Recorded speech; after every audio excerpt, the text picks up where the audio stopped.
and takes a bit of a breather. Flying Time over on the outside is breathing down his neck with the white cap third. 3 deep there, Shalo. Malibu Style is travelling down on the inside behind the heels of the leader. Parnham coming away from the fence now. In fact, he got out 3 wide. He had a little brush there with Shalo when We Were Kings drove up in that vacated posse down on the rail, and Rebel King letting rip down the outsiders. Mad Brad starts to thread his way through inside the 200. Malibu Style got the head in front of Flying Time. Rebel King, Mad Brad towards the inside. Malibu Style ducked back to the fence with 50 to go, and he's got them beaten. Malibu Style beat home Mad Brad. Rebel King Zuccaros photo third. Neville, there's probably a horse that hasn't deserved that more. It's now been 413 days, but hasn't really put in a bad run for a while. No, he hasn't.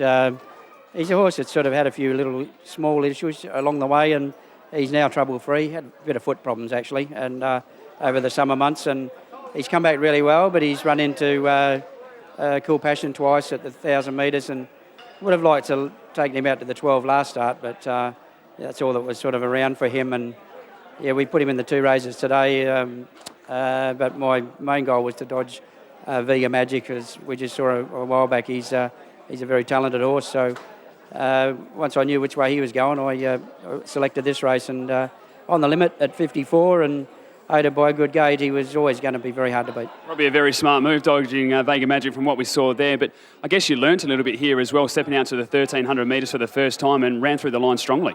Yeah, absolutely, yeah. He's always been a very promising horse. Early in his career, he had a very good strike rate, but just we stepped him into the carnival, and he just didn't come up. We had, as I said, the foot issues, but trouble-free at the moment. So if we can keep him in that vein of form and sound foot soreness free, he'll be winning a few more races. Obviously, taking a look at the program, looking at those 78+ races, but would you be tempted now to stretch out to 1,400 metres and see how he handles it?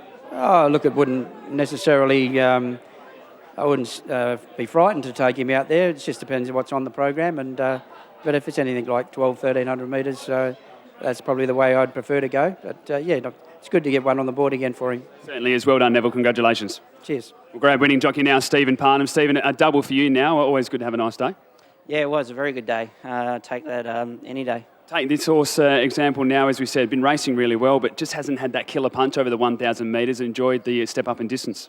Yeah, perhaps Cool Passion just had too high a cruising speed for us over the 1,000 metres, and he was always hitting the line, but wasn't able to pick it up. So he drew a good gate, had a nice run. I was able to nurse him through and into the straight, and he attacked the line as good as I'd ever hoped. First time over the 1,300 metres. Were you confident with that cushy run that you were going to run it out strong?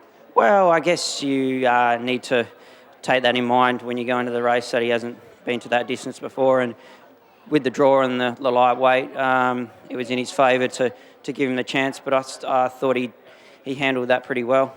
You mentioned the draw, and that was obviously the big part there, but from what you felt, does he get 14? He possibly could now, yeah.